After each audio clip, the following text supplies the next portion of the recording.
Jubilee Hills assembly ఉప ఎన్నికల్లో BRS party అభ్యర్థిగా మాగంటి సునీత పట్ల మంత్రి పొన్నం ప్రభాకర్ వ్యాఖ్యలు హేయమైనవని, ఆ వ్యాఖ్యలను వెంటనే వెనక్కి తీసుకోవాలని నర్సాపూర్ ఎమ్మెల్యే మాజీ మంత్రి వాకిటి సునీతా లక్ష్మారెడ్డి డిమాండ్ చేశారు. మెదక్ జిల్లా కొల్చార మండలం వరిగుంతం గ్రామంలో మాజీ జెడ్పీటీసీ సభ్యురాలు ముత్యంగారి మేఘమాల సంతోష్ కుమార్ తో కలిసి మంగళవారం ఆమె విలేకరులతో మాట్లాడారు.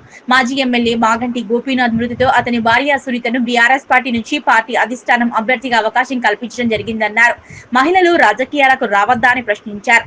రాజకీయాల్లో తాను గాని సబితా ఇంద్రారెడ్డి, సత్యవతి రాథోడ్ లాంటి వాళ్ళందరూ భర్తలను కోల్పోయి రాజకీయాల్లోకి వచ్చిన వారిమేనన్నారు. తన బాధను అంతా దిగమింగుకొని వస్తున్న మాగంటి సునీతను స్వాగతించాల్సింది పోయి అవమానకరంగా మాట్లాడడం తగదన్నారు.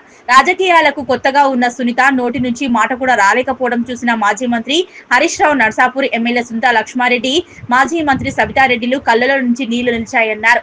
చనిపోయిన ఎమ్మెల్యే భార్య నామినేషన్ వేస్తే అది చూసి మంత్రి పొన్నం ప్రభాకర్ నవ్వడం ఎంతవరకు సమంజసమన్నారు.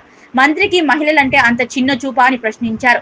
ఈ సమావేశంలో టీఆర్ఎస్ పార్టీ అధ్యక్షులు Rampalli Gauri Shankar Gupta, TRS party senior నాయకులు ముత్యా గారు, టీఆర్ఎస్ పార్టీ సీనియర్ నాయకులు ముత్యంగారి సంతోష్ కుమార్, ముత్యంగారి ప్రవీణ్ కుమార్ తదితరులు పాల్గొన్నారు. పొన్నం ప్రభాకర్ గారు మాగంటి సునీత గారిపై చేసినటువంటి కామెంట్ని తీవ్రంగా ఖండిస్తా ఉన్నాం.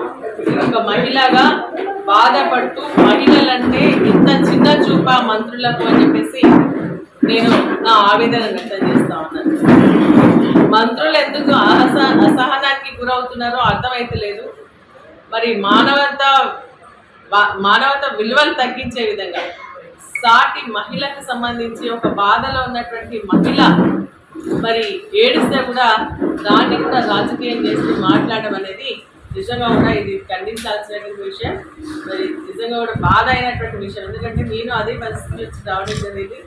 నేను కూడా ఫస్ట్ టైం మైక్ పట్టుకున్నప్పుడు నాకు మాట్లాడడం కూడా రానటువంటి పరిస్థితి. నిన్న సునీత గారు మాట్లాడుతూ ఉంటే నాకు నా రోజులు గుర్తొచ్చి నేను కూడా కంటతడి పెట్టినటువంటి సందర్భాలు ఉన్నాయి.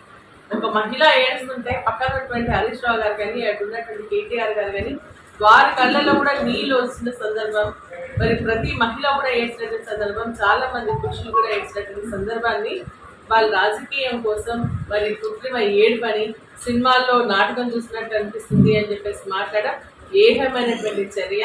నిజంగా కూడా దిగజారు రాజకీయాలకు ఇది నాంది అని చెప్పేసి కూడా తెలియజేస్తా ఉన్నా. ఇది మంచి పద్ధతి కాదు. ఒక మహిళ భర్త చనిపోయి బాధతో బయటికి వస్తున్నటువంటి వారిని ఆదరించి అప్పున చేర్చుకోవాల్సినటువంటి సమయం రాజకీయం పక్కన పడేది. కానీ అటువంటి పరిస్థితిలో నా భర్త చనిపోయి నాకు ఇంతమందిని అండగా ఇచ్చిండ్రు అని చెప్పేసి మాట్లాడుతూ తన ఉద్వేగాలకు గురై కృత్రిమ ఏడుపు అనేది మీరు ఎట్లా మాట్లాడతారు? అంటే మహిళలంటే మీకు మహిళా జీవితాలంటే వాళ్ళ కష్టాలంటే మీకు అంత నవ్వులాటం ఉందా అనిపిస్తుందా అని చెప్పేసి నేను అడుగుతాను. మంచి పద్ధతి కాదు అని చెప్పేసి చెప్తాను. ఓట్లు ప్రజలు ఉండరు.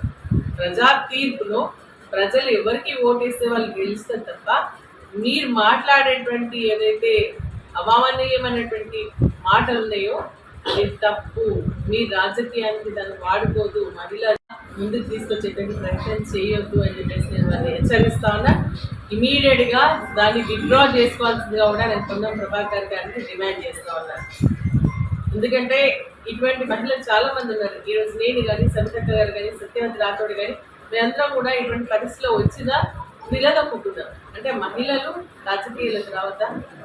వారి కుటుంబం రాజకీయ పరంగా వారు వచ్చినప్పుడు ఇంతమందిని ఒకేసారి చూసినప్పుడు బాధ కూడా దిగమింగుకొని తను బయటికి వస్తుంది అంటే తను మనం స్వాగతించాల్సింది పోయి అవమానపడే విధంగా, అవమానించే విధంగా, మరి మానవ విలువలు తగ్గిపోయే విధంగా మాట్లాడడం ఏమన్నటువంటి చర్యగా నేను భావిస్తూ పొన్నం ప్రభాకర్ గారికి వారి యొక్క మాటలు విత్డ్రా చేసుకోవాల్సిందిగా మేము డిమాండ్ చేస్తాం. లేకుంటే ప్రజాక్షేత్రంలో మేము తప్పకుండా తీసుకెళ్తాం. ప్రజలు కూడా వారికి తప్పకుండా గుణపాఠం చెప్తారు. మరీ ముఖ్యంగా మహిళలందరూ కూడా తిరగబడతారని చెప్పేసి కూడా నేను ఈ సందర్భంగా హెచ్చరిస్తాను.